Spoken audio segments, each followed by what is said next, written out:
ఒక చిన్న కోతి ఒక బొమ్మను తల్లిలా కౌగిలించుకుని ఉండటం చూశారా? జపాన్లోని ఒక జూలో జరిగిన ఈ హృదయాన్ని కదిలించే కథ ఇప్పుడు ప్రపంచాన్ని కంటతడి పెట్టిస్తోంది. ఇది చిన్న స్నో మంకీ పంచ్కున్ కథ. నమస్కారం అందరికీ. ఇలాంటి ఆసక్తికరమైన ఫ్యాక్ట్స్ కోసం మన ఛానల్ను సబ్స్క్రైబ్ చేయడం మర్చిపోవద్దు. ఇప్పుడు మనం ఈ చిన్న కోతి జీవితంలోకి వెళ్ళేద్దాం. పంచ్కున్ 2025 జులై 25న జపాన్లోని ఇచికావా సిటీ జూలో పుట్టింది. ఇది జపనీస్ మకాక్ అంటే స్నో మంకీ జాతికి చెందిన చిన్న కోతి. పుట్టిన కొన్ని రోజులు అంత సరిగ్గానే ఉంది.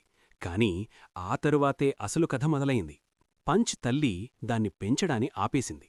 మనకు తెలిసిన విషయమేంటంటే, కోతి పుట్టిన కొన్ని నెలలు దాకా తల్లికోతి పిల్లకోతిని విడిచిపెట్టదు. కాని ఈ కోతిలో అలా జరగలేదు. పంచ్ ఒక్కసారిగా ఒంటరిగా మిగిలిపోయింది. అది చూసిన జూ సిబ్బంది వెంటనే స్పందించారు. పంచ్ను పెంచడం ప్రారంభించారు. బేబీ బాటిల్తో పాలిచ్చారు. 2026 జనవరి 19న పంచ్ను జూలోని మంకీ మౌంటైన్ ప్రాంతంలో ఉన్న సుమారు 60 కోతులతో కలిపారు.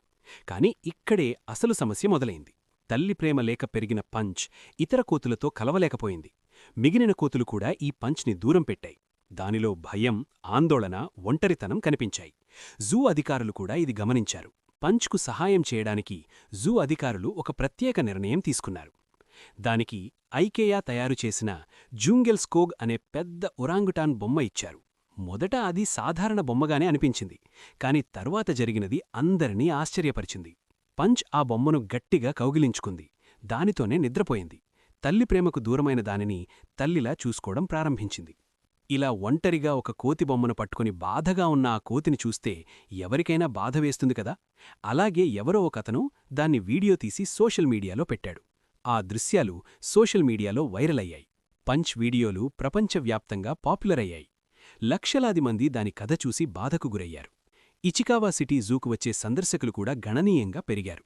చిన్న కోతి, ఒక బొమ్మ, కాని ప్రపంచం మొత్తాన్ని కదిలించిన కథ. ఈ కోతి స్టోరీ మనకొక పెద్ద విషయం నేర్పుతుంది. ప్రేమ, ఆప్యాయత అవి ఎవరికైనా అవసరం. మనుషులకు ఎంత అవసరమో జంతువులకు అంతే అవసరం. పంచ్కున్ స్టోరీ మీకు ఎలా అనిపించింది? కామెంట్స్లో తప్పకుండా చెప్పండి. ఇలాంటి మరిన్ని ఆసక్తికర ఫ్యాక్ట్స్ కోసం వీడియోను లైక్ చేసి ఛానల్ను సబ్స్క్రైబ్ చేయండి. మళ్ళీ కలుద్దాం.